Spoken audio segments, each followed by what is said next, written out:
Hello, South by Southwest viewers. My name is Angelique Jackson, film and media reporter at Variety. And I am here with you today, virtually, of course, and so excited to be speaking to some of the executives from Shondaland. Of course, you know that Shondaland is the storytelling company behind big hits like Grey's Anatomy, Scandal, and most recently, Bridgerton. But the content company founded by Shonda Rhimes is more than TV. It's long been known for its innovation, but the company looks to continue to disrupt the industry with its growing podcast slate, an editorial vertical of its own, and its strategic brand partnerships. Now, today I'm going to speak with the Shondaland executives about their streaming and digital divisions and how the brand is doubling down on all of its core values while ensuring the synergistic flow of ideas and opportunities and making sure that those are maximized and thoroughly mined for all of their storytelling potential.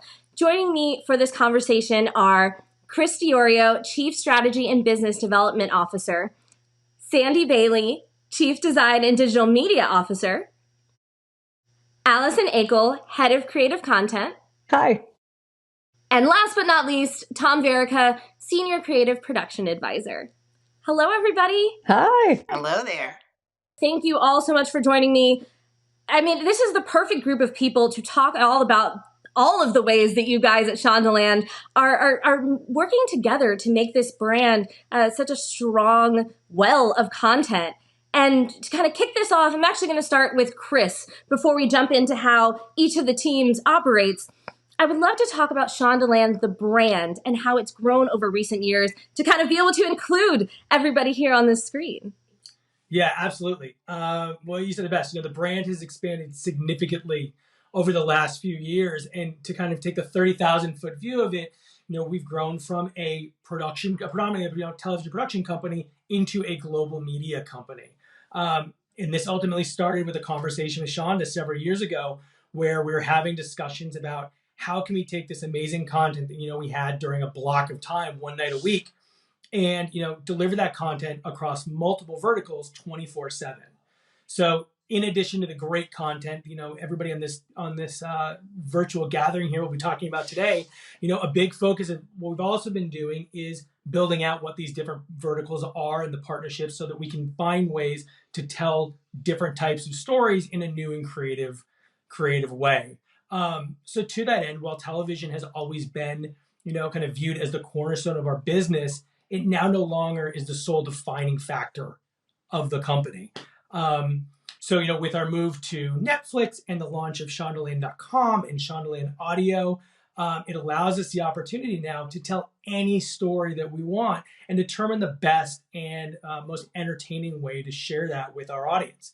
At the same time, now that we are kind of telling stories in different ways than we had been before through these different mediums, it's more important than ever, that we have a set of values that we kind of always look through that lens on, no matter what story we're telling. So always making sure that our stories align with our core values of being boldly creative, innovative, global, and human-centric.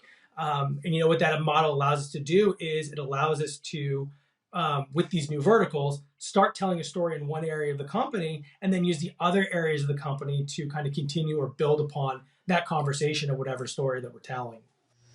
And of course, Bridgerton is a great example of that, the way we have the successful show, congratulations everyone, with season 2 and all of the accolades, but leading directly into the audio podcast on Shondaland Audio. So Sandy, that kind of leads me to you.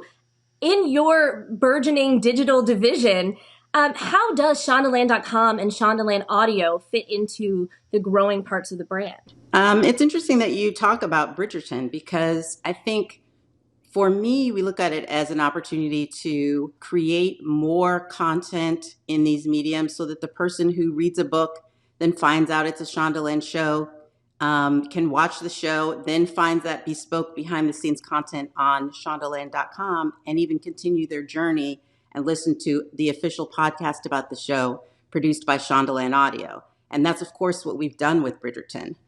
We really look at those ways that we can create immersive experiences in pieces people can choose to enjoy in whatever time they might have. Tell me a little bit about the growth of Shondaland Audio. In particular, we can look back to Katie's Crib and as the kind of beginning, the launch pad of that. And you guys have always been so good at making sure that fans have been engaged across platforms. But tell me about how you guys have grown that part of the business over time.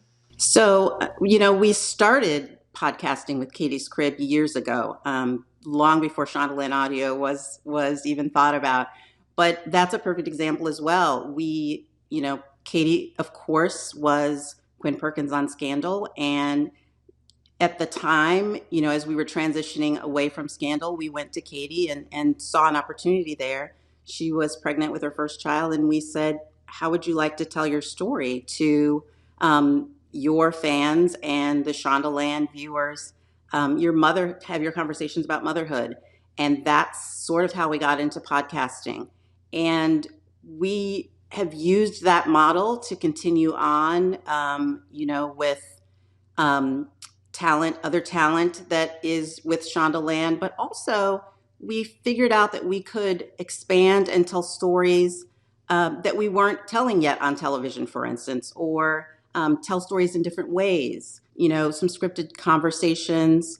There will be some comedy, and we definitely have some programming that's coming up that will include some other talent of ours. Laverne Cox will have a show. As you know, she will be a part of Inventing Anna. It's a way for us, as Chris said, to sort of keep the content well-rounded and let our readers and viewers and listeners find content on many different platforms as they have time to. I'll be honest, I learned about the Laverne Cox podcast through the Laverne Cox interview on Shondaland.com. So you guys are really nailing that synergy there. Moving to you, Allison, because like you said, this did start with television. We cannot forget the culture-shifting TV that Shondaland has brought us. What is the secret sauce to creating these big hits? And how is that expanding with more creative opportunities at Netflix? Well, it's interesting also just hearing Chris and Sandy talk about the 24/7 content experience that our audiences can now have. I think, especially as evidenced by Bridgerton, our fans do not simply watch the show, walk away, and move on with their lives. They never have since Grace and Scandal, Murder, all of these shows. Seeing it with Bridgerton, whether they're going off to create a musical or a meme, it is amazing that we can now so fully integrate, and in such an integrated way, be available to them with more content to feed that craving. I can only imagine it's going to be the same with Inventing Anna. And at Netflix, it's just been incredible because not only are there no confines in terms of like the stories we can tell or how we can market a show or interact with our audience, which has been wild watching this happen. It is so truly global. I think that's what's hit me the most in this moment. We've always had such strong international audiences for our shows.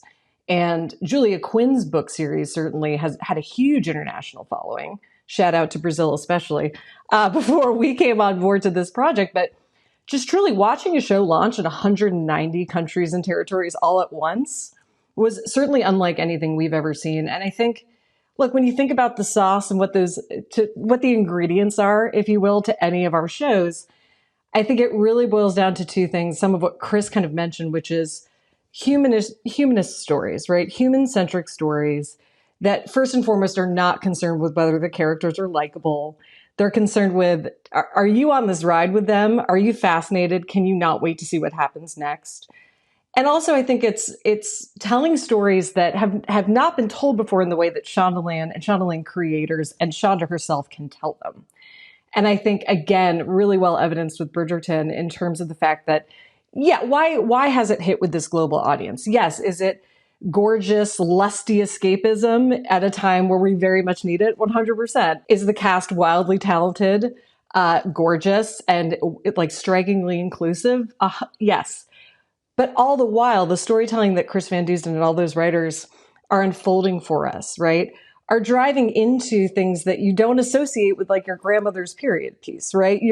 We're talking about social mores that still kind of feel like they restrict us today. We're talking about toxic masculinity.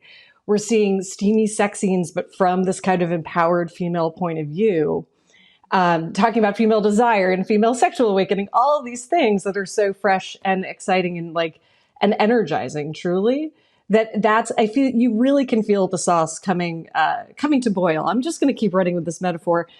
in Bridgerton. And also, it's going to be the same thing in Inventing Anna or in any of the number of projects we have coming down the pipeline. That's what gets us excited. I love what you said about that too, because I know the way I watch Bridgerton, as I was watching the show, the next thing that I was doing was heading straight to Tom Verica's Instagram to see what was happening behind the scenes and to see those little snippets of, oh my gosh, it's so cool how they made this beautiful show.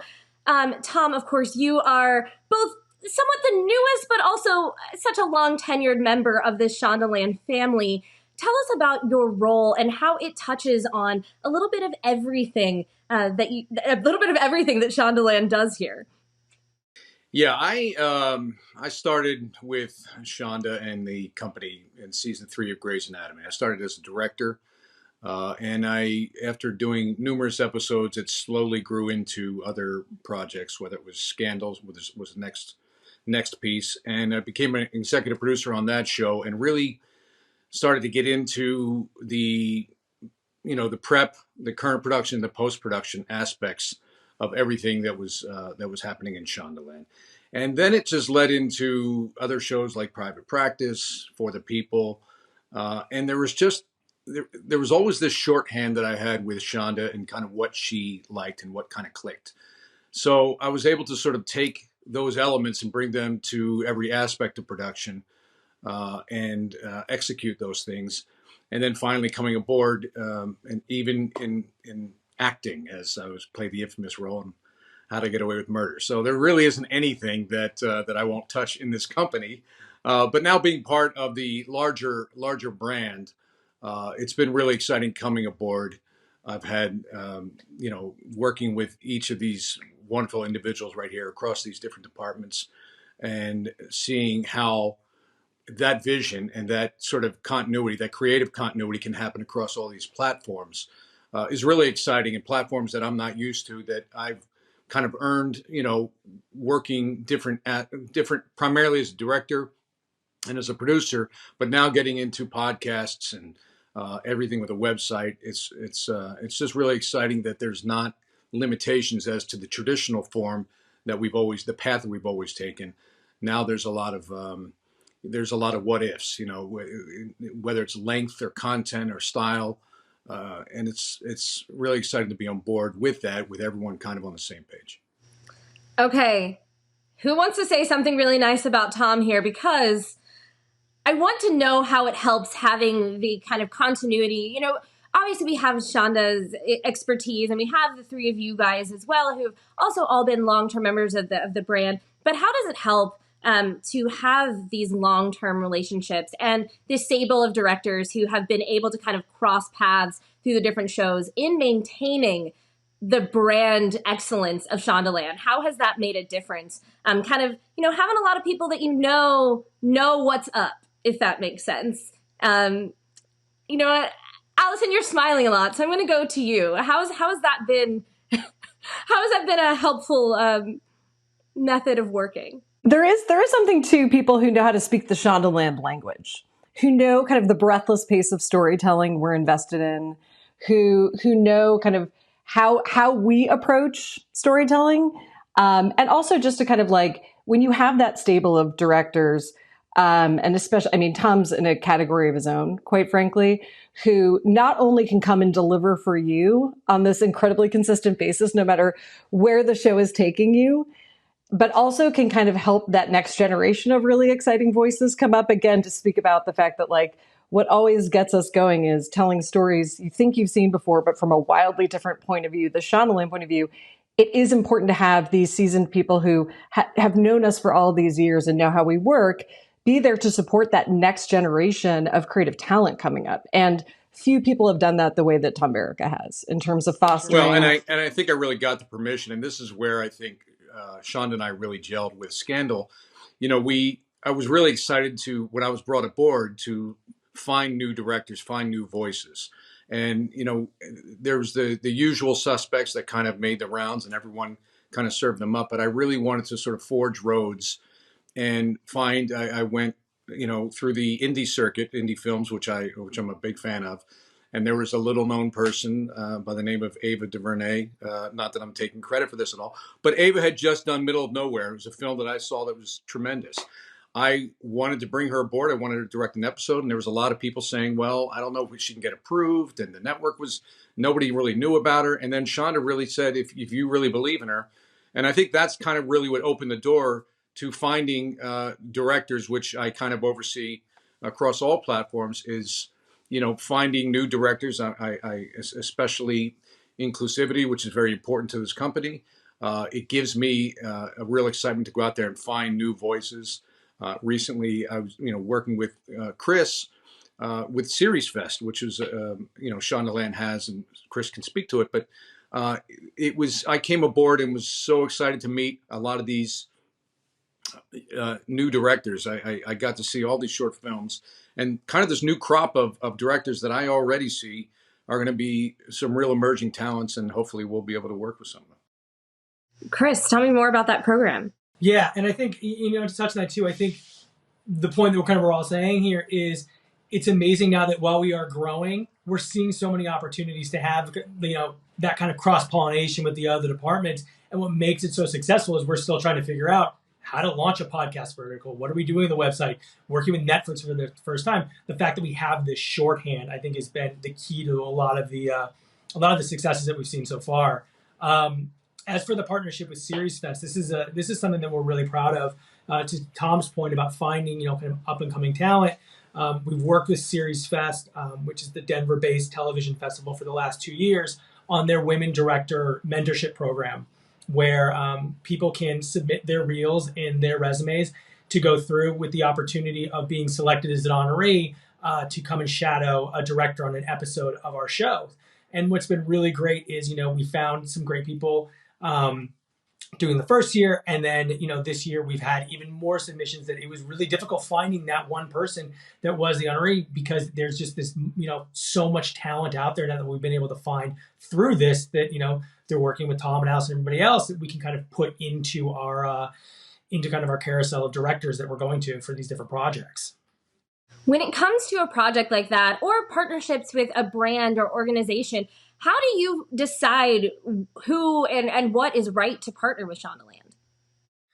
Well, I think first and foremost, I like the way that you use the word partner, because we definitely approach everybody that we work with as a partner. Everybody from Netflix and iHeart and Hearst, all the way down to, Dove and Microsoft and Peloton. But the first thing we usually look at is, does that brand value align with ours? That's the most important, one of the most important things for us. Our audience is very, very savvy, and they can sniff through any inauthenticity right away. So that's the first thing. We got to make sure that to its core they align. And then second, it starts with the content as well. We always want to make sure that content is solid and can stand on its own, and it becomes, more successful or gets a broader reach or awareness by bringing on that brand partner. That just further amplifies it. That's always kind of like the way that we try to approach that partnership. Well, on that content note, Allison, what does make a Shondaland show? What are you guys looking for, and how do you know how to, navigate that audience? Well, to go back to this, I'm just going to go back to the sauce. Why not? Let's pour it all over everything. No, it is always a question of, have we ever done this before, or have we ever seen this before? And if not, that's when we get interested. And especially if it's like, we've never seen it before quite like this, or if it's taking us into a world where other people may have explored it in a comedy or in a feature, but no one's dug in kind of a scripted drama. That we get fired up about that. And obviously we're expanding now to unscripted, obviously with Dance Dreams, Hot Chocolate Nutcracker being our first, feature-length documentary that we launched. It's the characters, it's the people, whether it's unscripted or scripted. If we feel like we're about to hear a story we've never heard before, or watch someone make a decision we'd never have the guts to, or that makes us want to scream at them, no, please don't do that, we know we're onto something, because that's ultimately how our audience and our fans are going to feel too. So that's, really, there's no limit. In terms of kind of the specifics of a project, if that is like the core DNA of it, we are, playing in everything from time travel genre to romantic comedy to incredible like psychological thrillers. There's nothing that's off limits. And again, that kind of speaks to the fun of being at Netflix and getting to play in all these fields. It really just comes down to looking at it and asking yourself, does this feel like a perspective no one else can give on this story? Is it a great story? And it doesn't hurt that you guys have such an incredible stable of talent that you've worked with throughout the years either. You mentioned Dan Streams, of course, the iconic Debbie Allen. Like, yeah, she brings you some ideas and you're like, yes, we should do this. Well, and that was a case where the director, Oliver Bokelberg, had been encamped with that dance academy and that production for forever and had, having a daughter in the school. And obviously, Debbie had always been a part of our family. But then he comes to us with this treasure trove of footage. And we just realized, like, we've never seen anything quite like this, in terms of watching a show come together, diving into dance and looking at dance through the lens of race, of how things have changed generationally, of Debbie's story. Like, all of that really struck us. And it's interesting because I can speak to the fact that there was one of many characters in that documentary, April Watson, who absolutely captured all of our imaginations. And we were just so taken with her. This is a woman who was, putting in hours and hours of work training as a dancer and had such incredible natural talent and beauty and grace and was amazing. And also was on scholarship, was working at El Pollo Loco, was just this incredible person. Every time we sat down and saw an interview, we'd be like, we want more from her. Obviously, it being a documentary feature film, there's only so much space as you shape that narrative. But what we realized in content is there's more to April's story, and the perfect place to talk about that would be on the website in the editorial department. So then a conversation was had with Sandy, and before you knew it, we got to have a feature piece just about April. And it doesn't stop there. We're always thinking about, how can we work with those other dancers and teachers and people we saw in that film? What are other opportunities? So again, whether it's scripted or unscripted, that part of our brain's always going.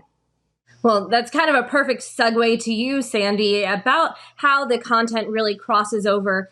And in particular, with the, burgeoning podcast division, how has that experience maybe been different than just launching the website? How have you learned about using that narrative space during this process of the podcast launch? I think what's interesting is it's not so different, actually, from what Allison was just saying. I think one of the key tenets for us is still, is it a good story? And is anybody telling it the way we're going to tell it?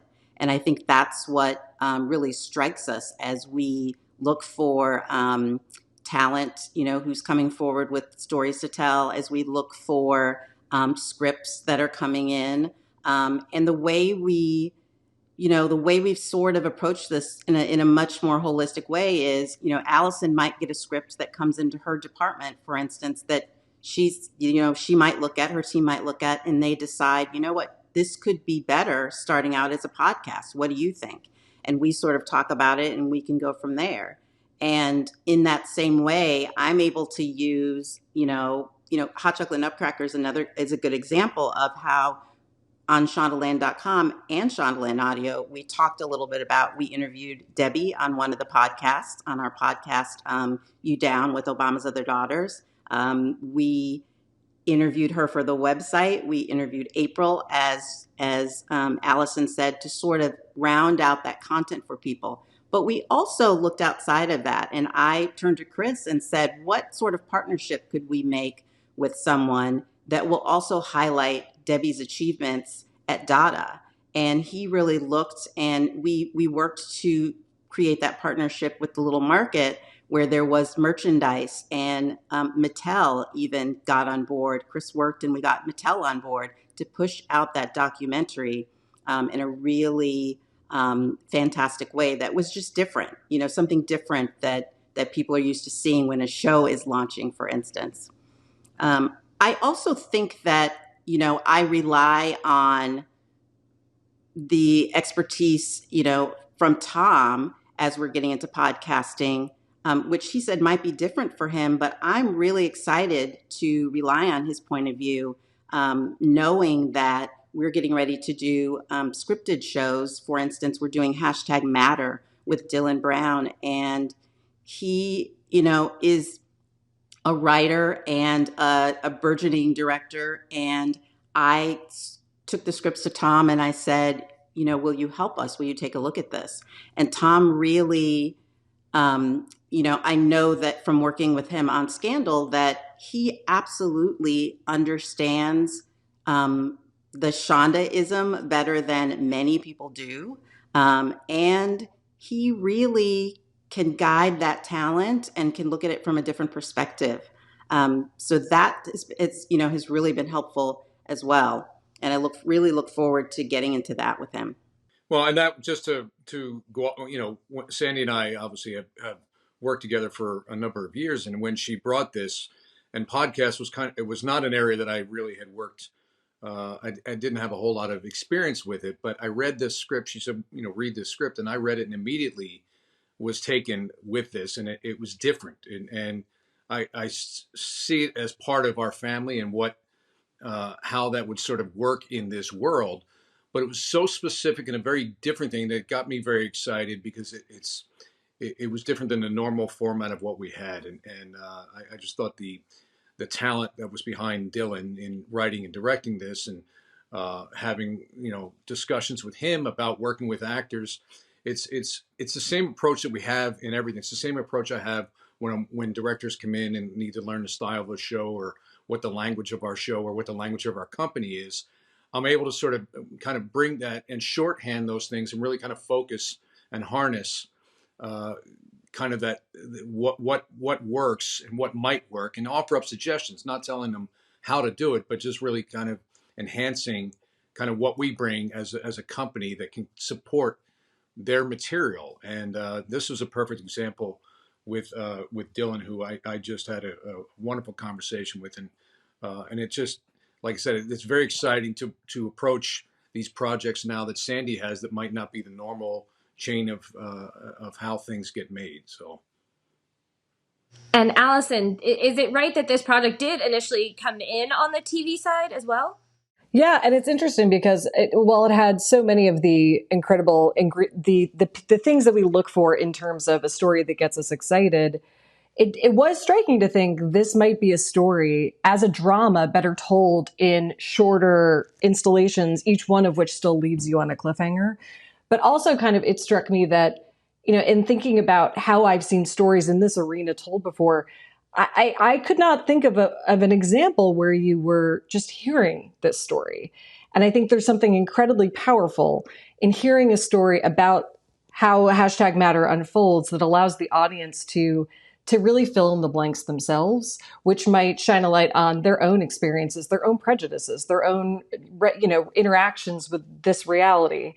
And it started to make sense. Like maybe this starts as a podcast, Tom and I were talking about the old radio plays of yore, the idea that just hearing this unfold, sometimes it's more emotionally impactful or scarier or more surprising how you piece together the moments and how you visualize it just listening. And it speaks to kind of why it was such an exciting idea to start it as a scripted podcast.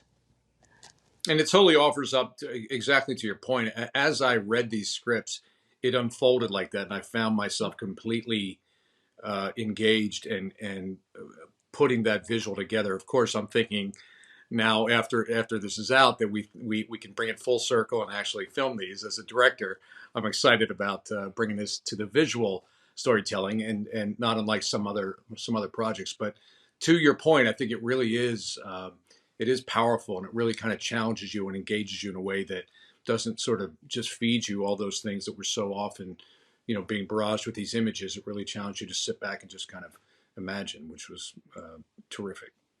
Well, as we were talking about #Matters, it really just leads to what's next for Shondaland. So I would love to hear from each of you what you are most looking forward to as this expands, if there is a project or a partnership or, just in general, just being excited to be here. What is it that you are most looking forward to? Chris, I'll start with you. I'm going to kind of piggyback off something that, the group was just talking about where, we're looking at dance streams, right? And taking that content and figuring out how different ways we can, figure out partnerships with it, or if, doing interviews on the podcast or interviews on the website or whatever. And what really excites me is trying to figure out that same type of setup with brands. And one thing that's important for us is, finding these brands that we know align with us and that want to be in a long-term relationship with us, right? Like, I'm sure you can imagine, a lot of brands reach out to us for kind of one-off projects, and what we really want to find are these relationships that we can carry on for a long time and figure out different ways to kind of plug them into the different spokes in the Shondaland wheel, if you will, right? I think that's something that really makes Shondaland special, that we can take somebody in and say, okay, here's how we could work with you in our content side, or on the audio side, or the digital side. And I think it's a very unique offering that I'm excited to keep exploring. Sandy, for you? I think as I'll mention a couple things that I've mentioned already, but really coming for us is the expansion of some of these stories. You're hearing the Laverne Cox show as a podcast. And you will get #Matter, coming this summer. And along with that, we have another scripted show, American Coup, that's going to be another great podcast that I can't wait for people, to hear.